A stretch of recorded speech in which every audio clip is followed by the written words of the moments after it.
제가 면목동 사가정역을 향해서 가고 있는데요. 오늘은 물건 임장을 하러 가는 게 아니라 경매에 나온 물건을 임장을 하러 갑니다. 울산에 사시는 구독자분께서 부탁을 하셔가지고 임장을 갈 건데, 불행 중 다행인지는 모르겠지만 건물주분도 제가 잘 알고 안타깝게 됐네요. 어떻게 경매까지 진행이 됐는지 주변도 한번 살펴보고 건물 내 외부도 좀 살펴보고요. 경매에 입찰을 참여해도 과연 얼마나 실익이 있는지 장점과 단점을 살펴보러 가겠습니다. 출발하시죠. 안녕하세요. 중랑구 부동산 발품입니다. 오늘은 특별한 임장 소식을 들고 왔는데요. 우선 울산에 사시는 구독자분께서 요청해 주셔서 오늘 이곳 면목동 사가정에 있는 경매 물건을 직접 임장하게 되었습니다. 면목동은 다양한 매력으로 많은 관심을 받고 있는 지역이죠. 특히 오늘 매물 위치가 남사터널이 1분 거리, 사가정역까지는 3분 거리라는 뛰어난 교통 편의성을 자랑하고 있습니다. 또 바로 집 앞으로 사가정 재래시장도 있어서 생활에 편리함이 더해진다는 장점도 있죠. 강남까지는 단 19분이면 갈 수 있으니까 다양한 삶의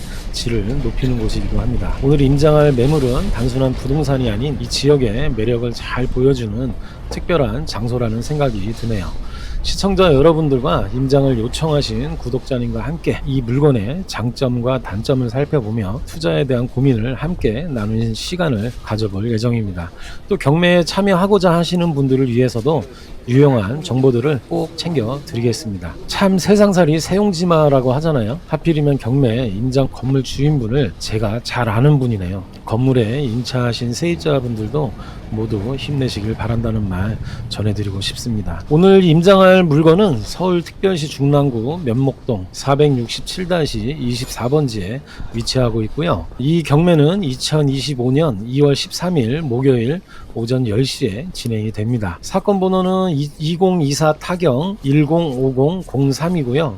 현재 이 물건은 유찰이 1회 진행된 상태이며 입찰 법원은 서울 북부지방법원입니다. 이 물건의 감정가는 22억 4,631만 8,710원이며 최저 입찰가는 17억 9,705만 5천원으로 정해져 있습니다. 입찰에 참여하기 위해선 입찰 보증금 10%인 1억 7,970만 5,500원을 준비해야 합니다. 이 경매 물건은 건물 면적 109.54평, 토지 면적 53.03평입니다. 경매 대상은 토지 및 건물의 일괄 매각이고요. 경매의 장점은 시세보다 낮은 가격에 부동산을 구매할 수 있어서 초기 투자 비용을 크게 절감할 수 있죠. 물론 일반 매매와 다르게 경락자금 대출도 거의 80% 정도 나오기 때문에 자금 조달도 용이합니다. 향후 시세 상승이 기대되는 물건에 투자를 할 수 있는 기회를 제공하기도 하고요. 하지만 경매에 참여하기 전에 물건에 대한 철저한 분석이 필요하죠. 경매의 법적 절차와 낙찰 후 명도 절차에 대한 이해가 중요합니다. 묻지만 낙찰은 정말 위험하고요. 경험이 부족한 경우에는 전문가의 조언을 받는 것도 좋은 방법입니다. 우선 해당 매물의 장점을 살펴보자면 1층에는 상가 1개가 있고 2층부터 4층까지는 원룸 10개로 구성이 되어 있고요. 5층 주인세대는 방 3개, 화장실 1개가 있습니다. 또한 월세를 받고 있는 옥탑방도 1개 포함이 되어 있고 현재 임대 내역은 보증금은 11억 2천, 월세는 357만원입니다. 보증금 비율이 높아서 월세가 상대적으로 낮게 보이지만 보증금을 낮춘다면 월세는 한 700 정도까지는 가능할 것 같긴 합니다. 대지는 53평, 건평은 110평이며 발코니 확장 면적을 포함하면 대략 120평 정도로 예상됩니다. 건물을 새로 신축한다고 가정했을 때 사가정 평균 토지 시세 가격은 2024년도 기준 보수적으로 계산했을 때 평당 매매 가격이 2,100만원에서 2,300만원입니다. 최저값으로 계산한다면 2,100만원 곱하기 53평, 대지값은 약 11억 1,300만원 정도고요. 건축비를 산정해보면 120평 곱하기 900만원은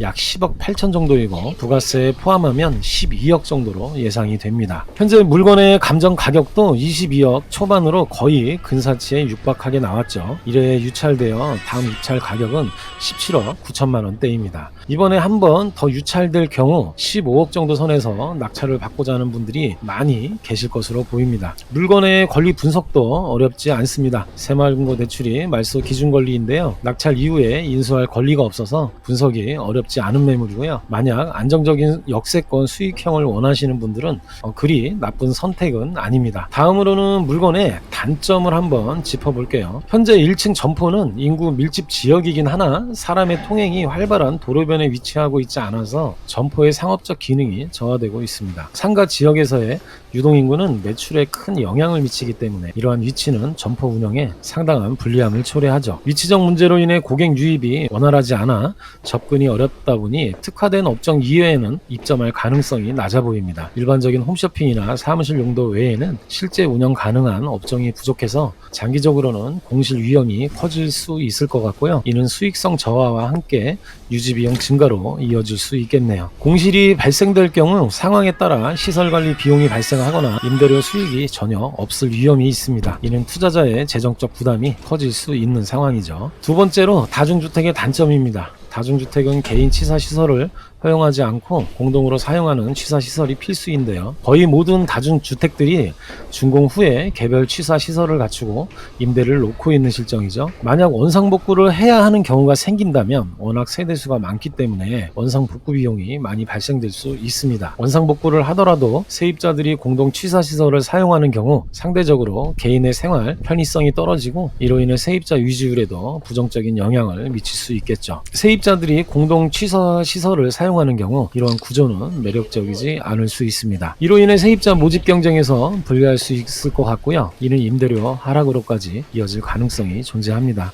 이로 인해 투자자의 수익률도 감소하고 공실률이 증가하는 악순환이 발생할 수 있습니다. 세 번째, 현재 옥탑방에 대해 월세로 임대가 되어 있지만 투자자의 입장에서 보면 이 상황에 대한 리스크가 클 수도 있습니다.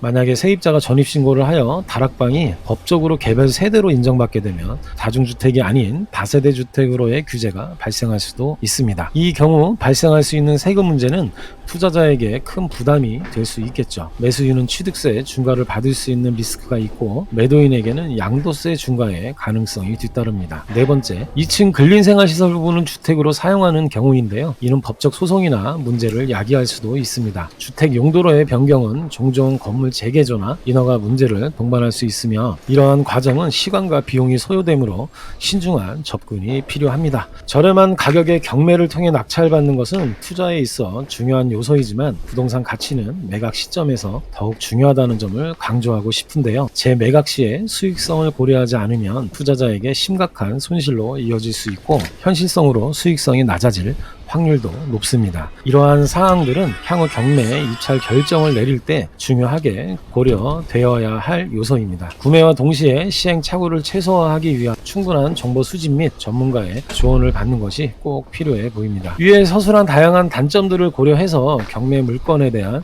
신중한 결정을 내리시길 권장드리고요. 경매는 단순한 물건 구매가 아니라 장기적 투자 관점에서 접근해야 할 중요한 결정입니다. 이와 관련하여 추가적인 질문이나 궁금한 점이 있으시면 언제든지 댓글로 남겨주시면 최대한 답변 드리도록 하겠습니다. 시청자 여러분들께 유익한 정보가 되기를 바라며 앞으로도 부동산에 대한 더 많은 정보와 조언을 통해 현명한 투자 결정을 내릴 수 있도록 지속적으로 노력하겠습니다. 구독과 좋아요, 알림 설정도 잊지 마시고 다음에 더 흥미로운 내용으로 전달해 드리겠습니다. 시청해 주셔서 감사합니다.